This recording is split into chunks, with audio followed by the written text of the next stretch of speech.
My name is Zhaina Moya. I am the library director for the Minot Public Library.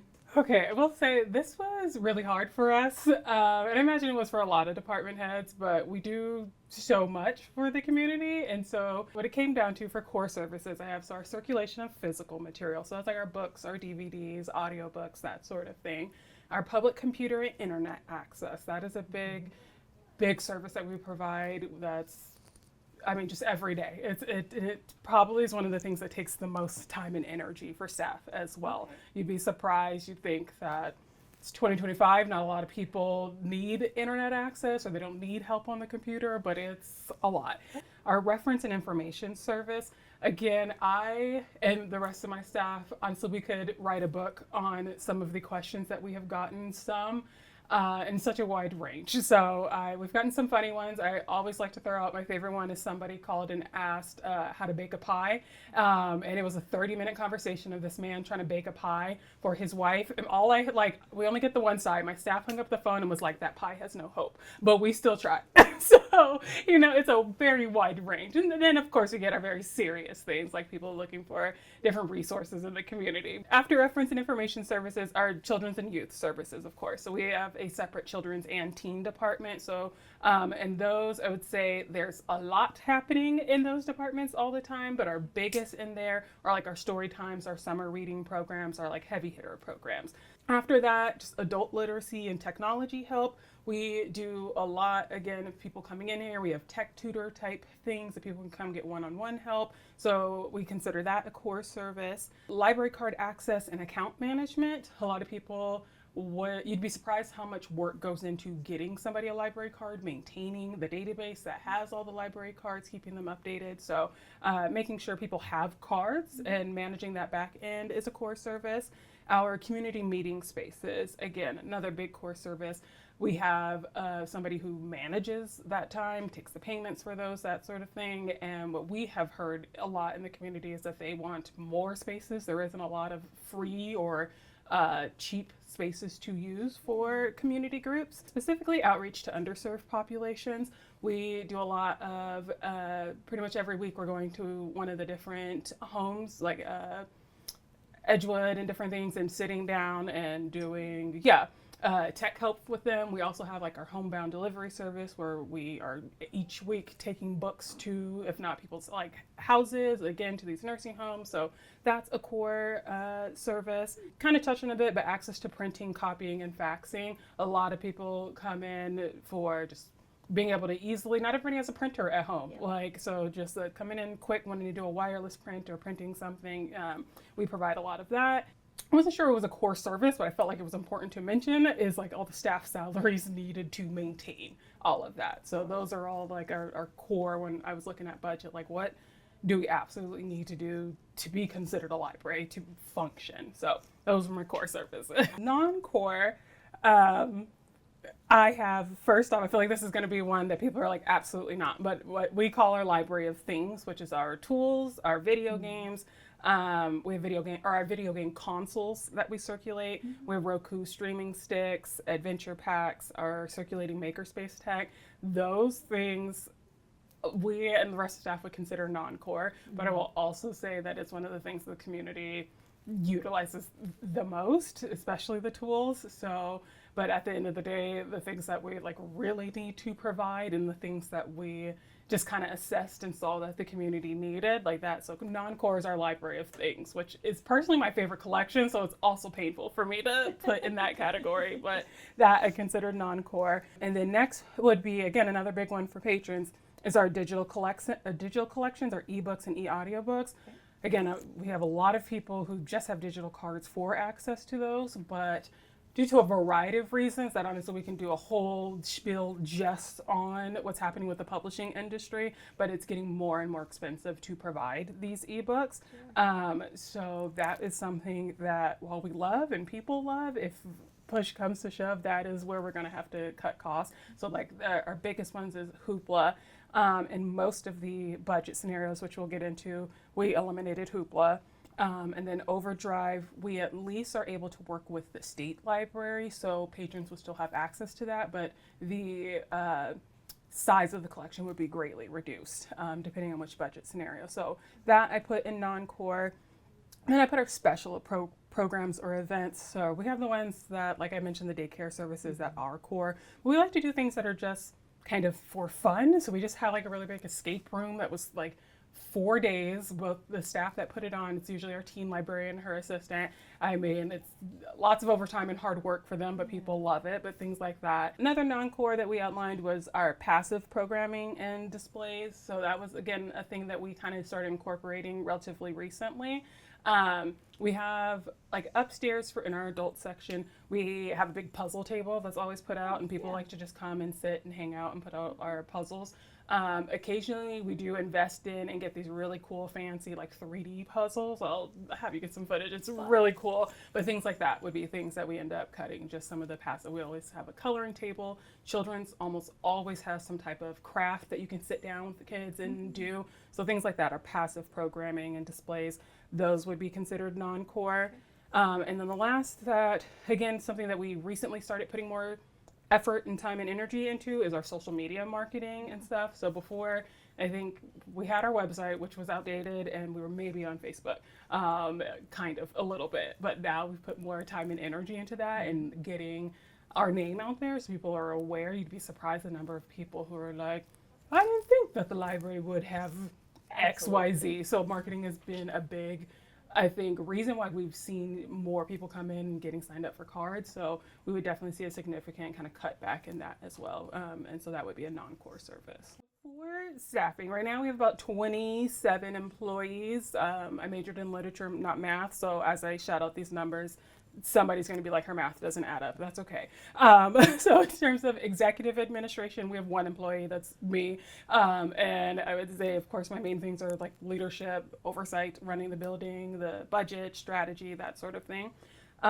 Next, I broke it down into our admin and tech services. So this is my admin assistant who processes everything, anything that we buy or purchase or do, as well as our 2 tech services. So when you look at everything that you see in this building that you can check out, it is 2 people that process all of that. And it is a very in-depth thing because you also have to put it into the catalog so people can find it. And then you also prep the material. So 2 people for the thousands and thousands of materials that we have here. So that's that department.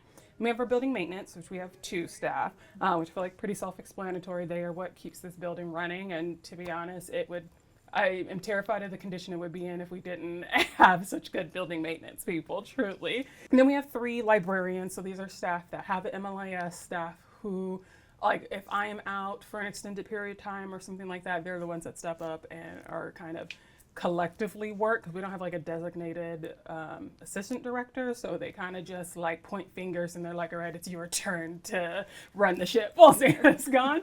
And those 3 are the ones that have the MLIS. After our librarians, we have what I call our department managers. So that's like our children's librarian and our teen librarian. So they do manage their own departments. They have staff that they manage. They just also don't have that MLIS and some of the extra requirements that come along with that. After our department managers, we have our circulation desk supervisors. So these are people that are just helping run the day-to-day.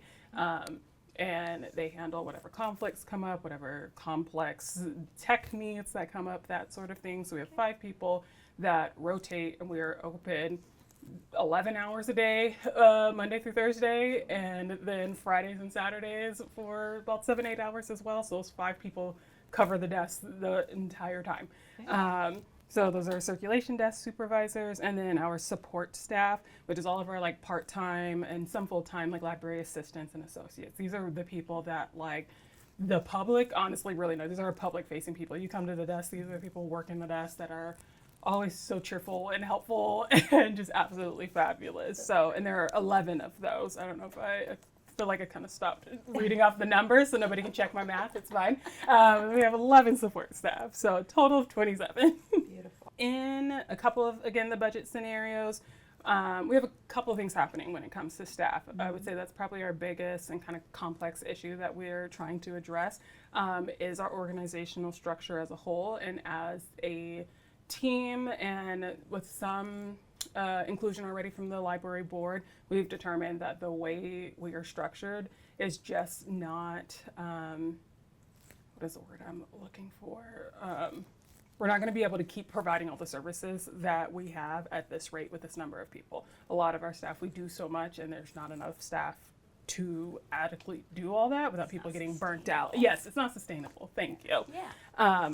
So we planned to take one of our associate 1 positions and hopefully make that an associate 2, which would mean another person on the reference desk doing reference shifts, helping supervise and work the weekends. Okay. And then we are also looking to take our part-time teen assistant and make that an associate 1 so that the teen library and the teen department can expand and put on more programs and we can have more help there. Because we get getting more and more teens in here, which is great, but 1.5 people is not enough to keep up with the desire for the programming and all the different things. So those are the main positions that we're looking at to take on and kind of start tackling in the next couple of years. But we also have started kind of looking in the future, kind of 5, 6, 7, 8 years out, and we anticipate there being a need for a assistant library director at some point. But that was one that I felt like we just, no way we swung it. Were we going to be able to make that work, both due to budget concerns and due to space? We really, that is another thing, the staff spacing in staff offices is atrocious, for a lack of a better word. It's really bad. So we hired we had a professional space needs analysis, so we're in the process of kind of going through those results, but we cannot expand. We can't, we're locked. The only way in some world that we could would maybe be to cut into the parking lot, but we already have such limited parking spaces at times that isn't really feasible. So really the plan to kind of get us to what we need for the next 15, 20 years at least is a reorganization. Just throwing up some walls. I don't want to get into too much detail, but we kind of have the square footage, but some areas aren't utilized as well as they could be, that sort of thing. So, but yeah, as far as like further than that, like our study focused on up to like 15 years. Beyond that, when we're talking 20, 25 years, which is a ways out, they're sooner rather than later, we're going to outgrow this building entirely, but we do have a plan to be able to get us through for the next 15-ish years. As a department who already is running so minimally, I always say, and I feel like we are like the clip and coupon mom of the departments. Like we make a lot work with a tight budget already. So it was very difficult to be able to even look at a flat budget and try to determine how we would sustain that while still giving people the raises that they need to just have a livable wage, because we also have several staff who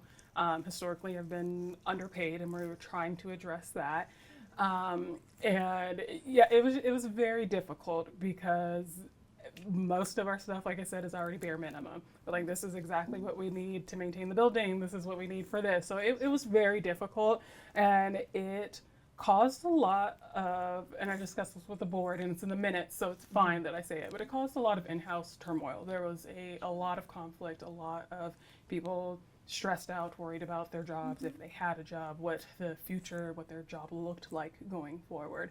So it was tough around here, because also I should be a very open person, and I rely on my staff to give me, feedback. So I have kept them in the loop of what this budget looked like.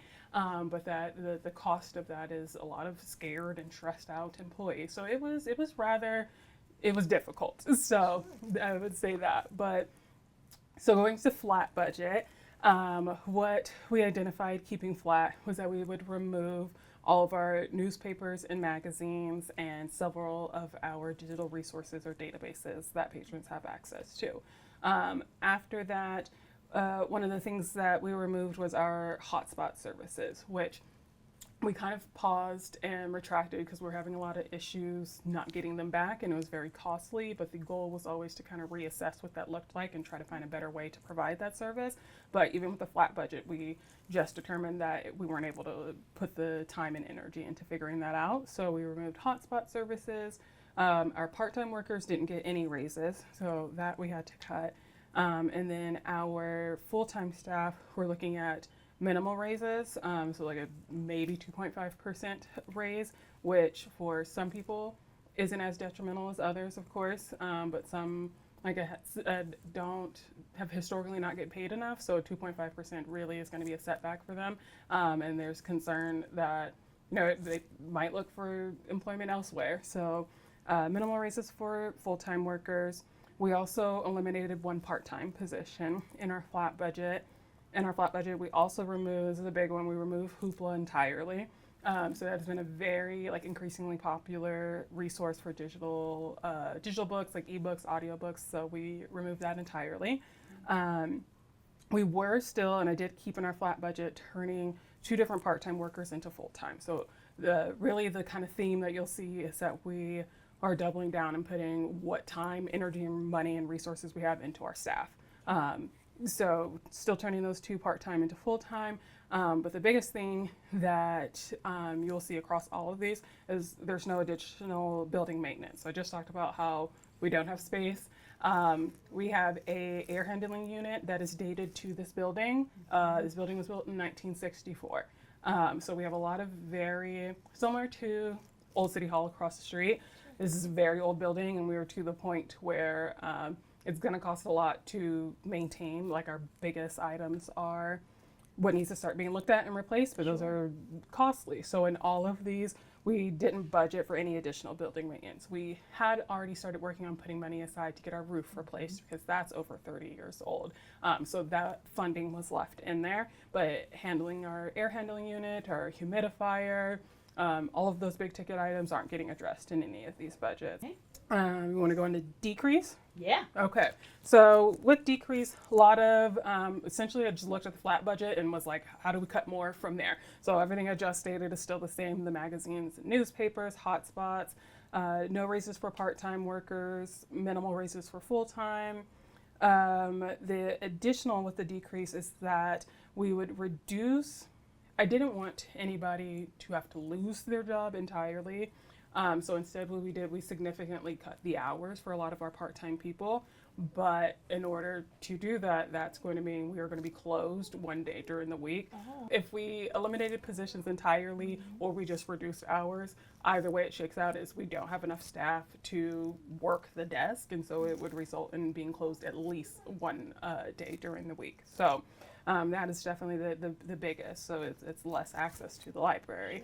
It's innovative. I haven't heard that from anyone else. Yeah, you have to be. Like I said, when I was like, I don't, and that's why it also was like, okay, even if we do this, because I didn't want to, suggest anything that wasn't actually feasible, because we do have requirements in order to receive our state aid, one of which being like we have to be open on a weekend. So it wasn't like an easy, like, okay, we're just not going to be open on Saturday. So it had to be a day during the week. So it was a lot of nuances to it, but that's truly the only way that we could not have to let staff go, but still it's going to impact, and I think that's going to be a kind of chicken egg. If we reduce hours, are they going to keep and stay here, that sort of thing. So that's kind of how we approached it. 3% is not enough for what what we're talking about for what we need for building maintenance. So that's the tough spot, because that 3% is coming from legislation and whatnot, and it's really tough. So even with the 3% increase, there's doesn't get you there. No. That's why when I said this was awful, I truly mean that the library is not in a position currently to be able to not steadily increase. This cap is really, it's going to have, we're going to see less services no matter which way it shakes out, unfortunately. So it's just a matter of trying to minimize that as much as possible. But yeah, so even with the 3% increase, we aren't tackling the additional building maintenance. In fact, the library board, we're kind of in this process of trying to figure out, it seems like we're going to have to fundraise that money on our own somehow. So looking at a capital campaign, which is a whole thing. So that's kind of for us, what we're looking at with this cap is we're going to have to figure out how to get this money somewhere else if we can't get it from the city. So it is going to be tough moving forward for the library. But with the increase, we were able to keep and turn our 2 part-time assistants into full-time, and we were able to get staff the minimal like 5% raise. So really that 3% increase went into staff and to kind of fixing some of the pay discrepancies, trying to get people as close as possible to like having a living wage. So with that 3% increase, most of the other things still stayed. We still got rid of a significant amount of our newspapers and magazines, hotspots. Hoopla is one that, as of right now, is not in even the 3% increase because, like I said, it has been so popular and we have already been struggling to maintain. It's a pay-for-use service, which is great, but the projections from the company themselves indicated that we would need at least 80 to 90,000 to sustain our patron usage. So that is, yeah. And the numbers so far, I feel like I was like, that's crazy. They're trying to just get money out of us. But I have to like every month I'm monitoring how much we spend in Hoopla, and that's the traction, which and it's, as a librarian, really tough because I love that we have found a service that, one, we're only paying for what people actually check out and use, so it doesn't feel like anything's going to waste. And we have like anywhere, a minimum of 50 people signing up each month, which for a town this size and the number of card holders that we've had previously is a lot. Like a lot of people sign up just for access to this. So as a librarian, it's really tough to say, sorry, this great service we just can't afford. But that's the reality of kind of dealing with the publishing industry, who is hiking up the prices because they know that's the case, and then also facing these budget constraints. So even with the increase, we are probably going to have to remove Hoopla because it's not going to be sustainable.